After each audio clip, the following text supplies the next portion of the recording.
Hello everyone, my name is Nature Leslie. I am the naturalist for LaGrange County Parks and Recreation, and I want to welcome all of you to LaGrange County Nature Preserve, which is home to Maplewood Nature Center. Thank you so much for joining me on our spring wildflower walk today. If you have never been to Maplewood, you are in for a real treat. This property is probably best known for our maple syrup production and our Maple Syrup Days Festival, but I argue that it should be known for our spring wildflowers. This property has a truly rich abundance and amazing variety of spring wildflowers, and I think you are going to have a wonderful walk today. If you would like to follow along with our written brochure for our wildflower guide, you should be able to find a copy of it on the front porch of Maplewood Nature Center. We're going to begin our walk at our trailhead, which runs in between Maplewood Nature Center and our sugar shack. Okay, so we've all had a chance to tie our shoes and zip up our jackets, and we're ready to head on down the trail. We are now walking behind our sugar shack. Maple syrup season typically ends in mid-March, so we're all buttoned up for the year. Please come back and join us in mid-February to mid-March to see our maple syrup production. Our trails here are ADA accessible. We're going to head down a slight hill until we reach flower number 1. Flower number 1 is called large flower trillium, and this flower is in great abundance here at Maplewood Nature Center right now. Trilliums are a distinct group of plants with 3 leaves in a single whorl and a single flower with 3 petals. So if you think about tri, meaning 3, hence the name trillium. The oval-shaped petals overlap at their base. This flower is by far one of the showiest of the trilliums. The petals may turn a pale pink as they age. The seeds are spread underground by ants. They will eat the fruit and then discard the seed. Trilliums are in the lily family, and they are a very tasty treat for deer. We will find them browsed or bitten off a lot. Large flowered trillium. We're walking on down the trail, and it's moments like these that I wish this walk you were here with me, because I had to put on the brakes for a beautiful white-tailed deer that ran right across the trail in front of me. That's probably the closest I've ever come to a deer in this property. Since we've had less human traffic on the trails, I have seen way more deer and turkeys out in the park. So really neat. We are going to take a sharp right turn. We're going to follow the crushed limestone path.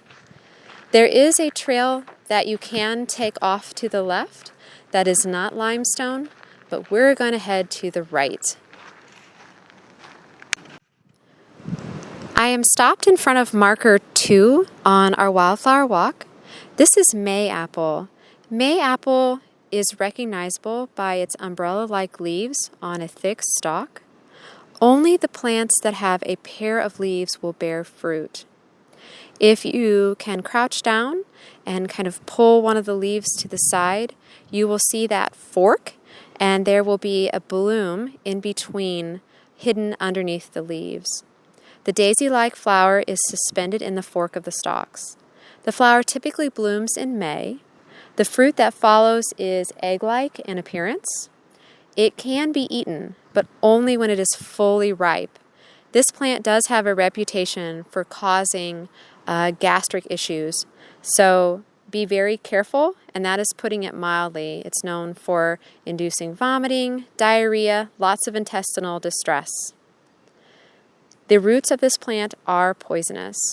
We will see lots of these umbrella-shaped leaves as we walk today.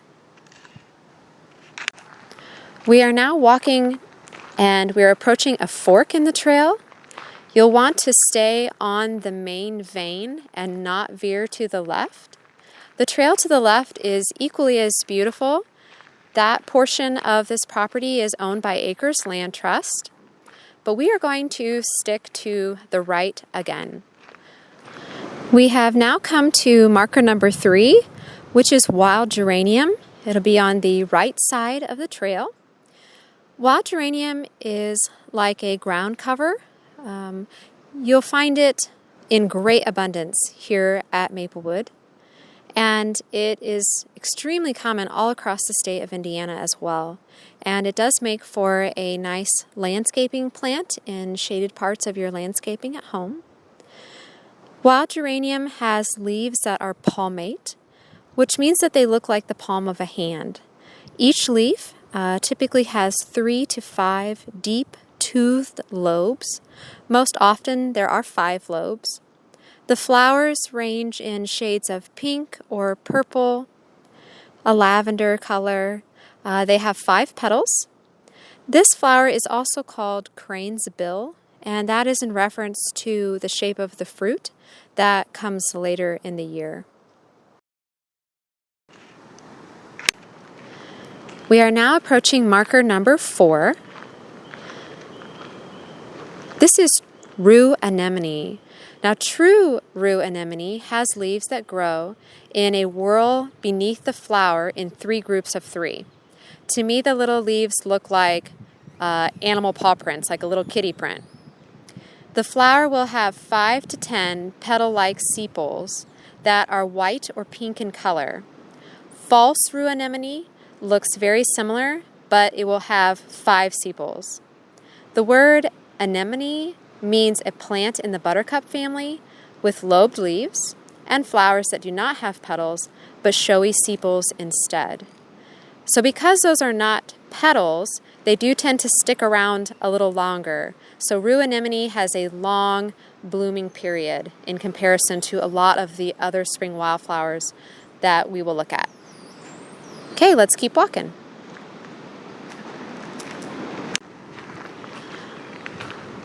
So we are now passing a large wetland area. This is called a vernal pond or an ephemeral pond. Vernal is in reference to like the vernal spring. You will hear maybe or see some spring peepers and other frogs. You might also be fortunate enough to see or hear some wood ducks. A vernal or ephemeral pond is simply an area that holds water most of the year, but will dry out in late summer. Believe it or not, most or all of this water will be gone about August, September, but then it will come back again with snowfall. These vernal ponds end up being a very unique habitat for salamanders, frogs, wood ducks. They become the perfect place for them to lay eggs, raise young. They act kind of like a nursery because they're very safe. We are now approaching another fork in our trail, and we are still going to continue to stay to the right. And right here at the fork is marker number 5. This is common blue violet. This is the most common color of violets that we have in Indiana. It thrives in many habitats. You might even see it just growing out in your yard. The leaves are heart-shaped and toothed. The flower has 5 blue petals. You may also see blue violet where the petals have a large portion of white on them. We do have yellow violets growing right in with our blue violets and throughout the property as well. Okay, we're going to head off to the right.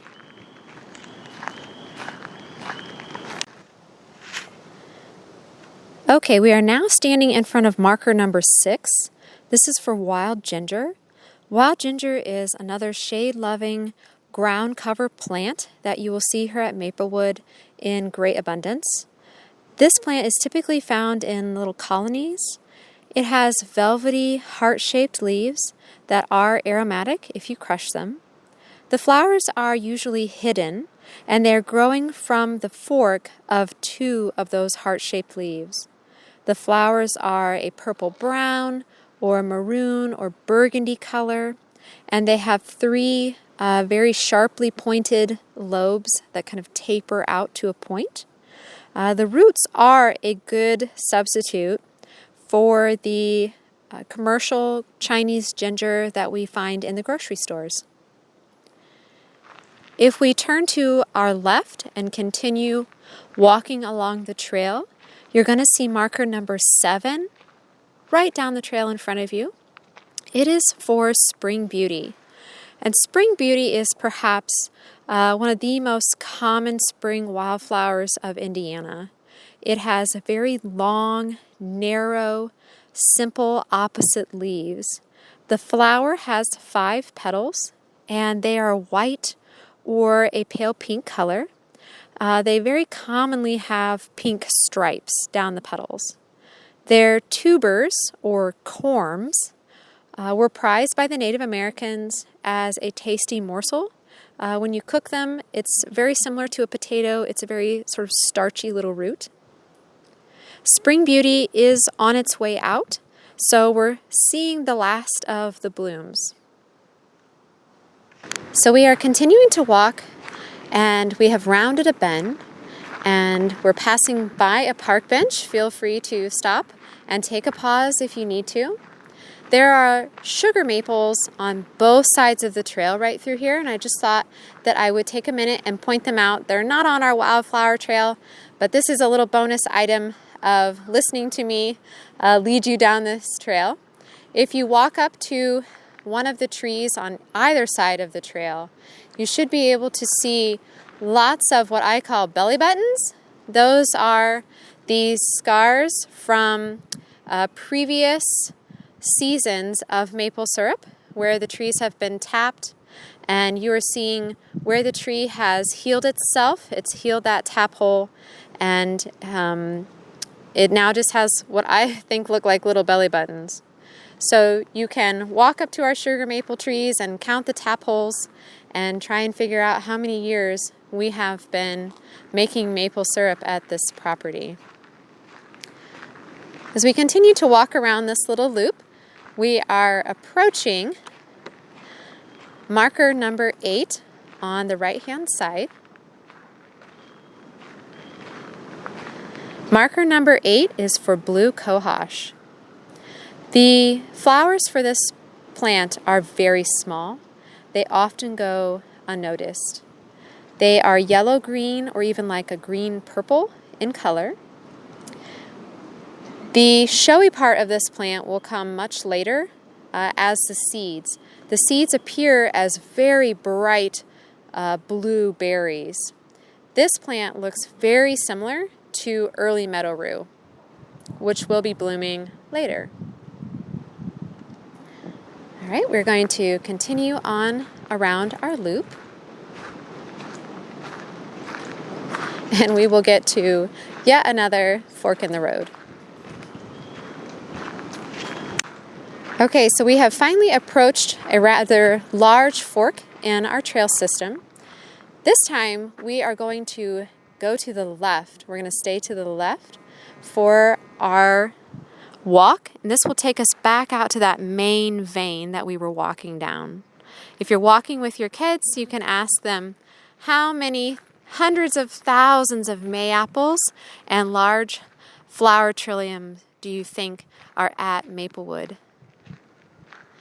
Our next 2 markers are very close together. They are straight ahead on the left. So we have rounded a gentle curve in our trail, and that puts us standing in front of marker number 9, which is for maidenhair fern. This is not a spring wildflower like the rest of our trail, but this fern shares a lot of the same delicate, lovely qualities that our spring wildflowers do, and so I wanted to highlight it as well. I do not know a lot about the ferns of Indiana, but I do know and love this fern. It does not look like any of the ferns that you will see otherwise. It has a very distinct appearance. The stalk is a shiny black or brown color with maybe just a hint of red. There are very tiny, fine hairs at the bottom of the stalk. The leaf blade is fan-shaped, and the leaflets all hang or sort of drip off of one side of that fan blade. To me, this fern looks like it belongs in the Victorian era. It does not actually produce any kind of a flower, but it looks really neat living amongst the spring wildflowers. So I'll take this time to just very kindly remind everyone to please not pick any of the flowers on the trail or at the park, and especially please leave our maidenhair fern in its place. We are now at marker number 10, which is for waterleaf. There are several different types of waterleaf in the state of Indiana, and they can be a little bit difficult to tell apart, so I have just labeled this in general waterleaf. For waterleaf, the leaves at the base are a cluster, and they are positioned in a radial pattern called a rosette. All of the leaves are near ground level. The older leaves will be mottled in appearance with white, so it looks as though they have been whitewashed or splashed with white paint, which is where the name waterleaf comes from. This plant is typically pretty fuzzy to the touch, and it will have a terminal cluster of lavender blue flowers once they do bloom. So we are now going to turn to our right and head on down the trail just a little bit, and we're going to reach a T in our trail. If you were to hang a left, that would take you back up sort of the main artery, as I call it, or the main vein of our trail system, and it would lead you right back to Maplewood Nature Center. But we are going to stay to the right, so we're turning right at our T, and we're going to walk just a short little distance down here to the left-hand side for our final flower on our wildflower trail, which is wild blue phlox. The flowers of wild blue phlox range in shades of lavender and blue. Sometimes they have a little bit of a pinkish tinge to them. Each flower is tube-shaped with 5 rounded petal-like lobes. They can have small notches or indentations. So it may look as though you have a flower with 5 petals, but upon closer inspection, you're going to see that the flower is actually tube-shaped with these 5 lobes coming out. The leaves are opposite and simple. They appear to look like a very long lance, similar to our leaves of spring beauty. This plant is known for being very fuzzy to the touch, and it is also called wild sweet William. Our wild blue phlox is really pretty to look out across the forest floor and see it mixed in little splashes of blue with all of those white and pink trillium and wild geranium. At this time, I want to thank you very much for joining me on our spring wildflower trail. There are still some more wildflowers to bloom yet this spring, so please come back to Maplewood again and see how the woods have changed. You are more than welcome to continue turning right and heading down to the trail. It will curve into the Acres Land Trust portion of our property, or you can do what I'm about to do, which is do a nice little turn to the left and head back home to Maplewood Nature Center. Thank you for your time and for listening. The references for this walk and the information that you have listened to me tell you about the wildflowers comes from Lawrence Newcomb's Wildflower Guide and Michael Hamoya's Wildflowers and Ferns of Indiana Forests. Thank you, and stay safe on the trails.